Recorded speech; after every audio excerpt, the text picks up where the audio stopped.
Honneur aux dames, écrivaine, artiste peintre, chroniqueuse TV. Elle est députée honoraire aussi au Parlement bruxellois, conférencière, consultante, chevalier de l'ordre de Léopold. Je ne savais pas que ça existait, je découvre des choses. Après un master en communication sociale et journaliste à l'Université catholique de Louvain, je pense que c'est comme ça, elle a travaillé dans les domaines de la communication, de l'édition, des relations publiques, du journalisme, du marketing, de la coopération au développement, de l'insertion socio-professionnelle et de l'éducation permanente. En tant que journaliste freelance, elle a collaboré avec de nombreux magazines belges. Elle a initié, coordonné, collaboré avec des œuvres collectives traitant l'enjeu de la société. Elle a également été sollicitée pour préfacer de nombreux ouvrages. Mesdames et messieurs, merci de recevoir Madame Fatoumata Fati Sidibé.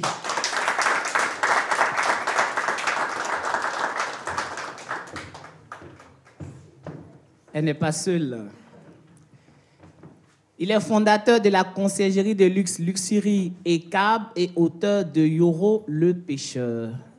Christian Cadet, qui était diplômé en finance et contrôle de gestion à l'ESSEC à Paris, titulaire des Master 2 et diplômé en droit des affaires. En 2010, il a fondé la conciergerie de luxe Luxury et Cab, une société internationale qui propose à ses clients français et internationaux une offre de services globale et personnalisée au travers de ses différents métiers. La location de voitures, location saisonnière d'appartements, de maisons et de villas, mais également de voyages en jet privé. Bon, je pense que ce soir, on va retourner à Paris en jet privé, c'est sûr. C'est sûr, c'est sûr.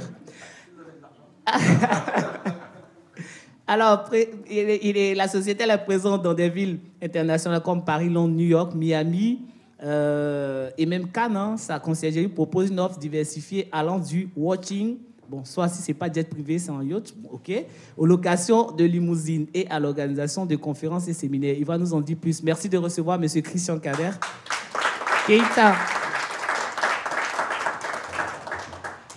Je suis désolé, on va essayer de jongler un peu avec le micro. Non, mais c'est comme... Oui, tu peux rester là, s'il te plaît.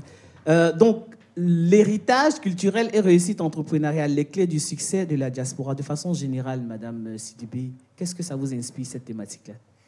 Alors, bonjour à tout le monde.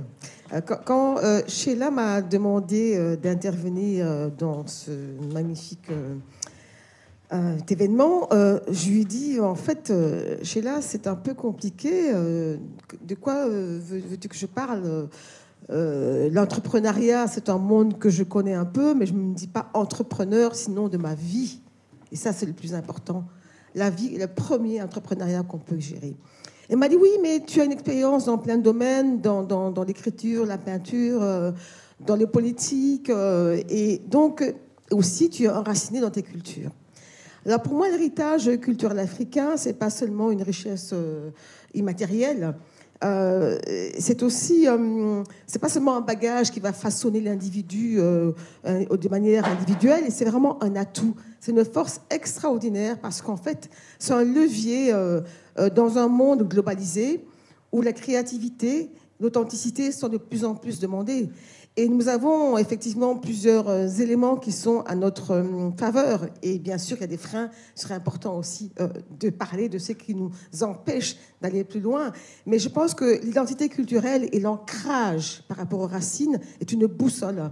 Une boussole qui nous permet, en tout cas, de créer des produits innovants en lien avec nos valeurs traditionnelles, qui sont positives aussi. Et je crois que c'est important également de souligner ces valeurs-là. Alors, il y a un élément qui, moi, est très important, c'est tout ce qui est adaptabilité et vraiment résilience. On a parlé mais en tant qu'entrepreneur, comment se fait le lien par rapport à l'héritage culturel? Parce que souvent, on entend, c'est vrai, ce concept d'héritage culturel. On a énormément... Moi, je vais prendre, par exemple, le cas de peut-être... un entrepreneur comme M. Jean Lubion, peut-être qui est un très grand entrepreneur en Côte d'Ivoire, et qui est connu mondialement. Il a eu cet héritage-là de par sa famille, de par son père. Est-ce qu'il y a un lien qui nous dit, bon, comme papa était, il a laissé, donc moi je vais me mettre dans cette lignée-là pour pérenniser cela? Je ne pense pas que ce soit propre à l'Afrique, le fait de reprendre effectivement l'héritage familial. Mais moi, ce qui me semble important, c'est cette capacité qu'on a d'être entre deux cultures. une double culture, une double appartenance qui nous permet de naviguer à la fois entre ici et là-bas, d'avoir des niches particulières dans le domaine de la technologie, l'agronomie, la santé, le bien-être. Et ce qui est surtout, qui me fascine, moi, c'est quand je vois comment est-ce qu'ils ont un impact social et environnemental. L'entrepreneuriat, c'est aussi ça, c'est créer de la valeur ajoutée, être créateur de liens, de biens. Et en ce sens-là, notre travail ici en Occident, qui consiste d'abord à se réaliser, parce qu'il faut trouver sa place, mais surtout une nouvelle génération qui va prendre sa place ici, mais qui est confrontée, il faut le dire, à un manque d'informations, un manque de connaissances aussi par rapport au réseau. Et là, ce que Sheila fait, c'est vraiment fascinant. Moi, ce que je constate, c'est qu'il y a beaucoup d'entrepreneurs aujourd'hui qui peinent à émerger parce qu'il y a un manque d'informations, d'accès au financement, de réseautage, et aussi qu'il y a cette peine à vouloir travailler et collaborer ensemble. Évidemment, il y a des grands chefs d'entreprise qui n'ont plus besoin de collaborer, mais qui ont sans doute ce mentoring permettant à d'autres d'émerger, de travailler sur la culture de l'excellence. Donc on va donner la parole à M. Keïta. M. Keïta, votre expérience en tant qu'entrepreneur, et l'une des choses, c'est que vous travaillez dans la conciergerie. Peut-être beaucoup de personnes ne savent pas. Alors, je voudrais rebondir sur la question, rebondir sur l'héritage, puisque tout à l'heure, vous avez parlé donc, de l'héritage et de l'entrepreneuriat. D'abord, le terme héritage utilisé par vous, Alain Thibault, c'est très important. À partir du moment où vous commencez à raisonner héritage, vous êtes déjà dans le circuit, le chemin de la transformation de l'homme. C'est-à-dire le papa qui consomme tout ce qu'il gagne, parce qu'il aime les femmes, parce qu'il aime la boisson, parce qu'il aime le luxe, parce qu'il aime acheter des belles voitures, il ne laisse rien à ses enfants. À partir du moment où tu commences à penser que ce que je fais aujourd'hui, ça ne va pas servir qu'à moi, mais à plusieurs générations, déjà là, tu es dans une construction personnelle de la richesse. Vous allez voir que la plus grande fortune en Europe que vous affrontez, il n'y en a quasiment aucune qui est une génération spontanée. Ce sont la plupart, notamment dans la vieille Europe. La vieille Europe, elle est composée de... on n'est pas aux États-Unis. Ici, en Europe, c'est ça. C'est-à-dire, vous voyez des gens, effectivement, c'est parce que les parents ont travaillé.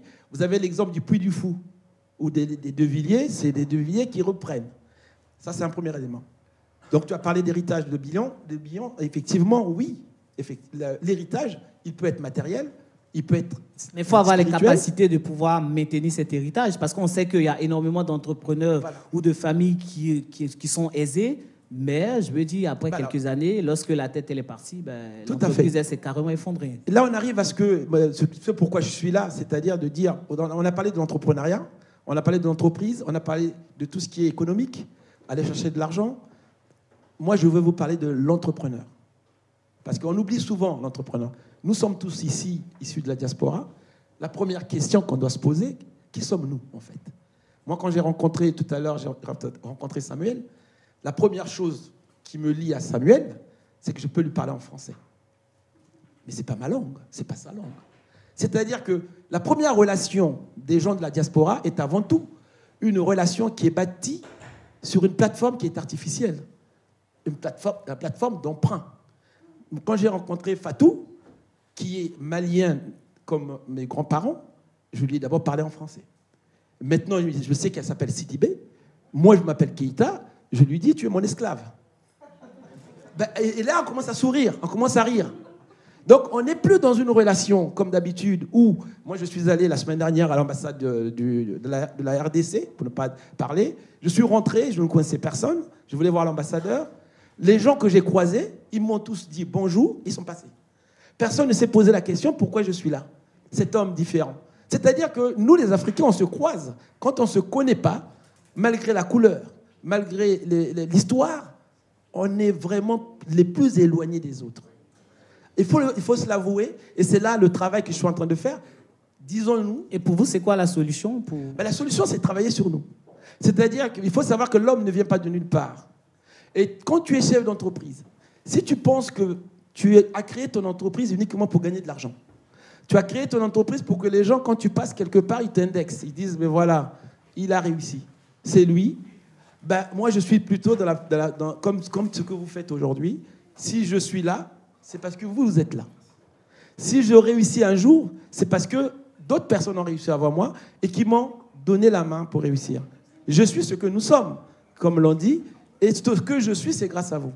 Et à partir du moment où vous avez compris cela, à partir de ce moment-là, vous êtes capable de vous dire, si moi je réussis dans la conciergerie de luxe, je peux aider des gens, vous pouvez me poser toutes les questions.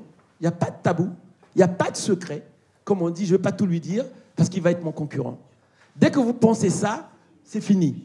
Vous êtes dans l'égocentrisme, vous n'êtes pas dans ce qui est les valeurs héritées de nos ancêtres, qui sont des valeurs de transmission. D'accord. Madame Sidibé, souvent on parle d'avantages culturels, ou on parle d'avantages par rapport à la double culture.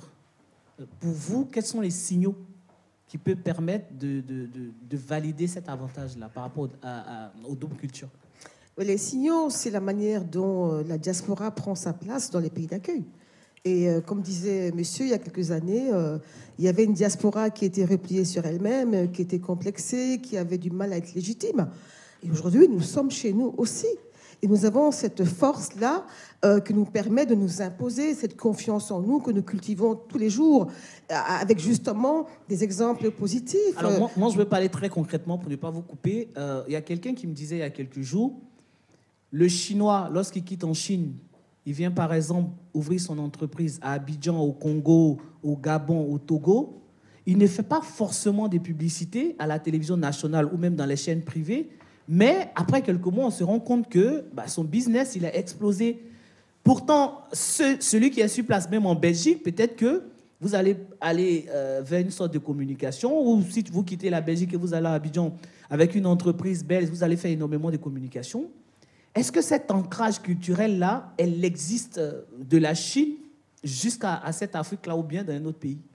Je ne peux pas comparer la Chine à l'Afrique. Je pense que c'est vraiment deux mondes totalement différents, mais je pense qu'il y a un esprit communautaire, il y a une forte appartenance identitaire qu'on n'a pas forcément en Afrique. L'Afrique, c'est 54 États.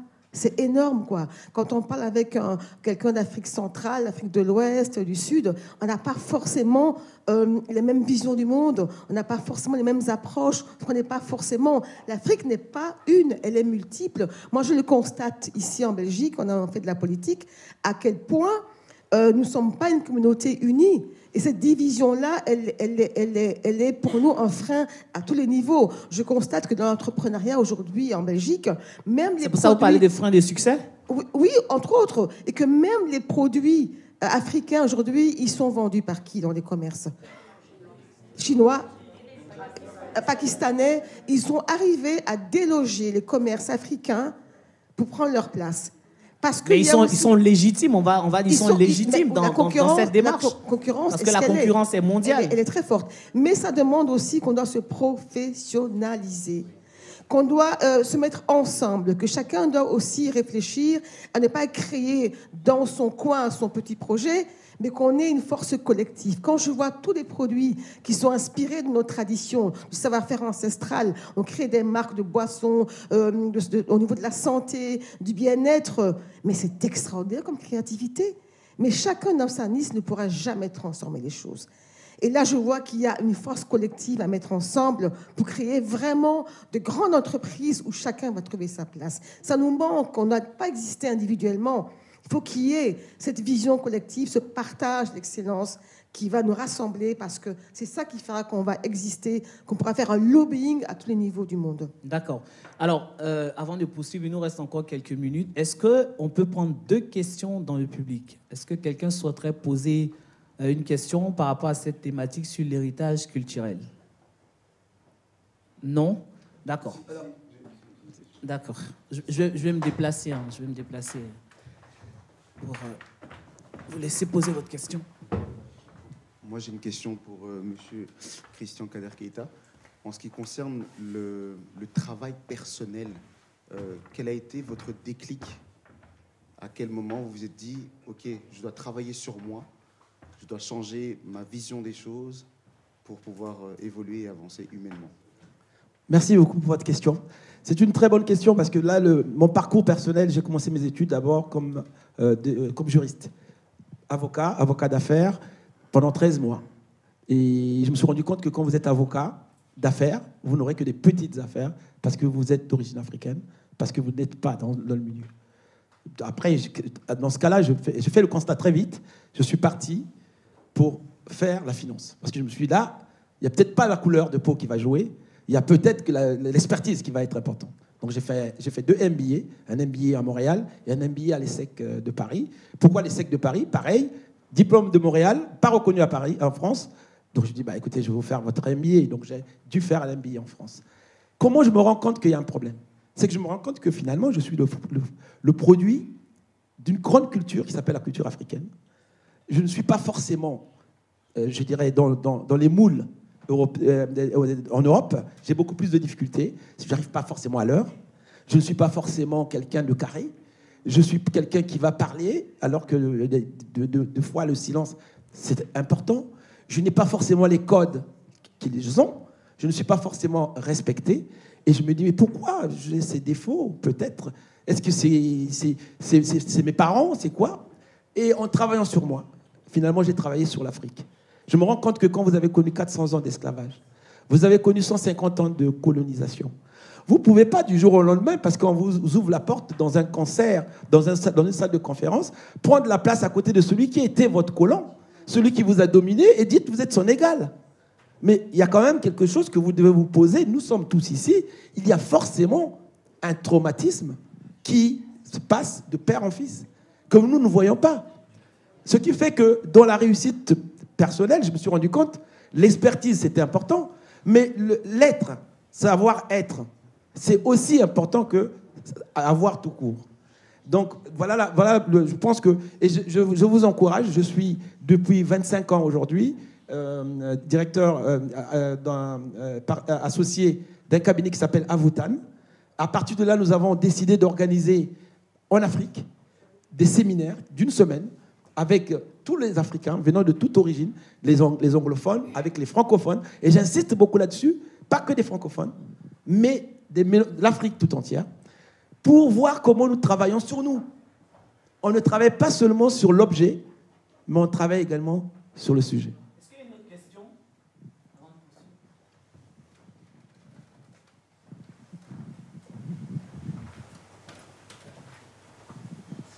Bonjour, je m'appelle Laetitia Makita.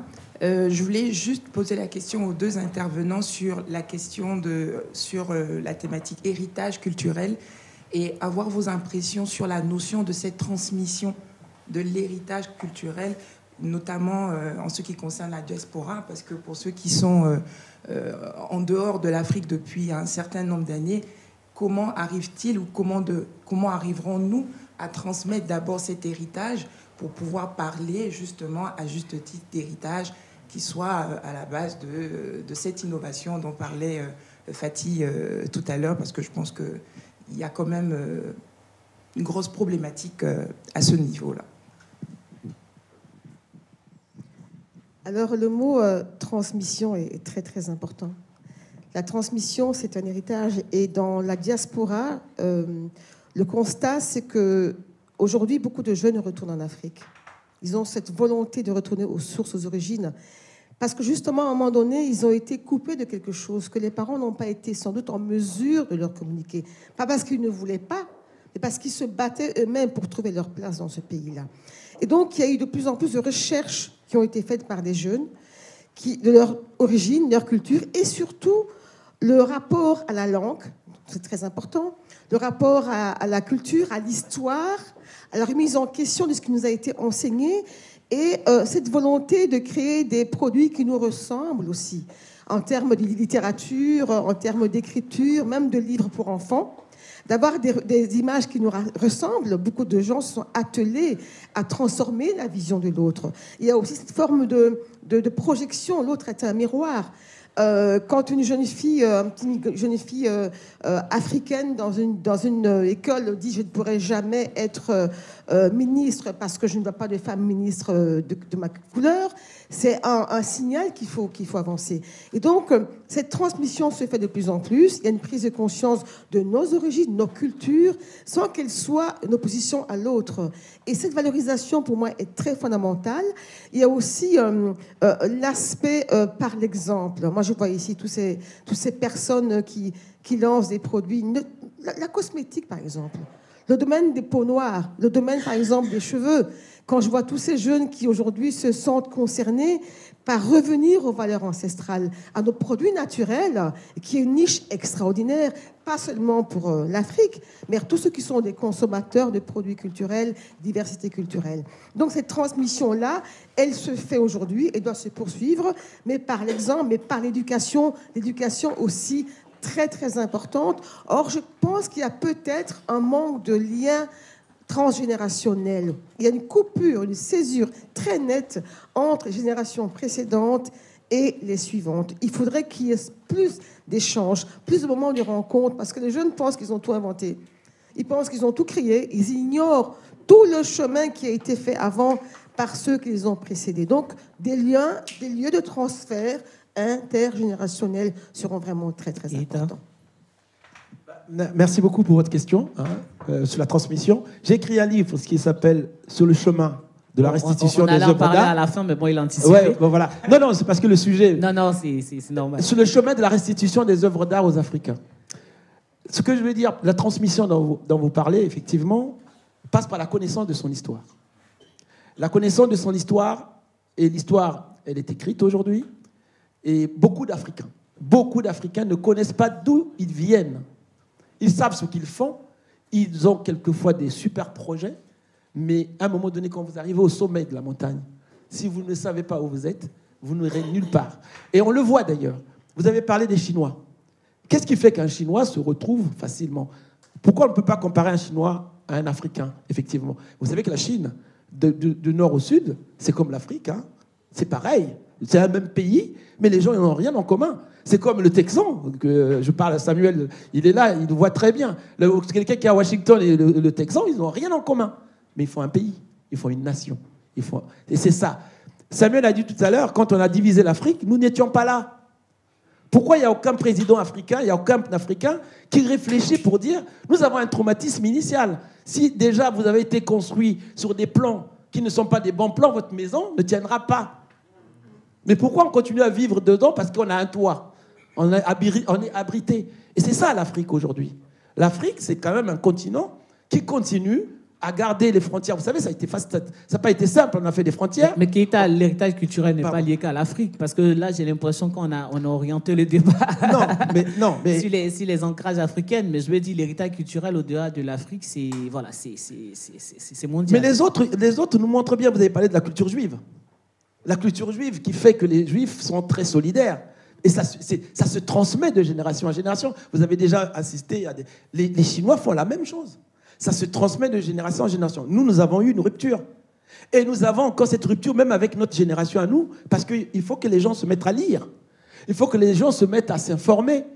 La lecture, vous en connaissez combien de livres lisent vos enfants dans une année?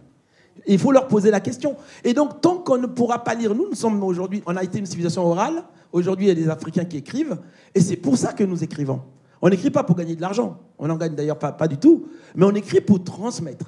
C'est le seul moyen que nous avons trouvé. Mais vous aussi, vous avez les moyens. Continuez à transmettre à vos enfants cette envie de lire, cette envie d'apprendre. Si on ne lit pas, il y a YouTube. S'il vous plaît, la transmission passe par c'est notre responsabilité à nous, notre génération, de transmettre. On est en train de conclure. Vous aurez chacun 30 secondes. Je rappelle que la thématique, c'est héritage culturel et réussite entrepreneuriale, les clés du succès de la diaspora africaine. Madame Fatou Sidibé, vous avez écrit aussi un livre. Je pense que vous voulez peut-être en parler très rapidement et en même temps 30 secondes pour votre mot de conclusion. Alors moi, j'ai écrit 3 livres. Un roman, Une saison africaine, en 2006, un livre d'art-poésie. Je suis aussi artiste peintre et là, je peins des masques. Donc ça rejoint évidemment les œuvres africaines, leur transmission et leur symbolique. Et un 3e livre qui s'appelle La voix d'une rebelle, que j'ai écrit, c'est un héritage, une transmission. C'est un livre que j'ai écrit quand j'ai quitté la politique. J'ai fait 10 ans parlementaire et j'ai écrit ce livre parce qu'il fallait que je laisse des traces de ce que j'ai écrit, de ce que j'ai été, de ce qu'ont été mes parents, pourquoi je suis rentrée en politique, comment je suis rentrée en politique, qu'est-ce que j'y ai fait, pourquoi je suis partie. Parce qu'il faut qu'on laisse des traces. Et là, la trace, elle est là. Elle aujourd'hui, elle circule. Même aux États-Unis, on m'appelle pour parler de ce livre. Parce qu'on m'a dit que c'est un héritage pour nos enfants. La troisième chose, la conclusion, c'est quoi? La conclusion, c'est que nous sommes ici rassemblés pour un sujet qui est le business, l'entrepreneuriat. Et pour moi, l'entrepreneuriat n'a pas de sens s'il n'y a pas un impact environnemental et social. Et il faut aussi que nos créations entrepreneuriales retombent aussi sur l'Afrique. Et là, je remercie toutes celles et ceux qui ont le courage, j'ai bien courage, de rentrer en Afrique pour créer là-bas. Parce que les conditions d'accueil destinées aux Africains quand ils rentrent au pays ne sont pas toujours optimales, que beaucoup voudraient y être beaucoup plus efficaces, mais avec un projet bien ficelé, si on n'est pas accompagné par des consultants qui savent où on va, je crains que ce soit un investissement en perte. Donc, effectivement, l'Afrique est un noyau extraordinaire pour le monde entier, à condition qu'on puisse circuler aussi, qu'on puisse continuer évidemment à créer et à se soutenir, créer des réseaux transfrontaliers. Keïta, votre mot de fin? Alors, j'ai dit, je suis ce que nous sommes. Donc ça serait vraiment le mot important aujourd'hui par rapport à l'héritage, par rapport à nos valeurs culturelles. Un Africain tout seul ne sert à rien. Un seul doigt ne peut pas laver un visage, hein, on le dit. Nos grands-parents le disaient. S'il vous plaît, comprenez l'importance du réseau, la sincérité, l'authenticité. Quand je vois un Africain qui fait la même chose que moi, je l'approche, on discute, on cause, je vois comment je peux l'aider, je vois comment il peut m'aider. Et le mot aider, je l'écris avec un petit A, parce que l'aide dans l'économie n'existe pas. Il n'y a que les intérêts que l'on essaie de mettre ensemble pour créer des synergies. On est d'accord là-dessus. Nous sommes dans un pays qui détient 198 000 œuvres du Congo-Kinshasa, musée Tervuren, comme vous connaissez. Donc pour moi, je pense que c'est un élément que vous devez comprendre. On ne peut pas passer devant le musée en disant tout simplement « c'est pas grave, nous continuons à vivre ». Nos dirigeants africains ne parlent jamais de l'art, de la culture, des œuvres d'art qui représentent notre histoire. Une seule statue peut vous raconter toute une histoire de toute une tribu. Donc, tant que il faut intéressons-nous à notre culture, intéressez-vous à vous-même, cultivez-vous tout en cultivant votre entreprise. L'homme, c'est celui qui est dans l'entreprise, c'est celui qui est le capitaine du bateau. Si lui, il est pourri, même si le bateau est de qualité, ce monsieur, à un moment donné, il va rentrer dans le récif. Donc, s'il vous plaît, n'oubliez pas vous. Qui êtes-vous? Qu'est-ce que vous voulez devenir? Est-ce que vous vous améliorez, vous, du jour au jour? Quand vous parlez de l'amélioration du produit, mais vous aussi, vous êtes un produit pour l'univers. Je vous remercie. Merci beaucoup. Je rappelle que j'étais... Je rappelle que j'étais avec Madame Fatoumata Fati Sidibé, écrivaine, artiste peintre, chroniqueuse TV, députée honoraire du Parlement bruxellois. Et avec elle, Monsieur Keïta Kader, qui est le fondateur de la conciergerie de luxe, Luxerie et Cab. Le top 1, c'était donc héritage culturel et réussite entrepreneuriale, les clés du succès de la diaspora africaine. Merci beaucoup. Merci de les ovations.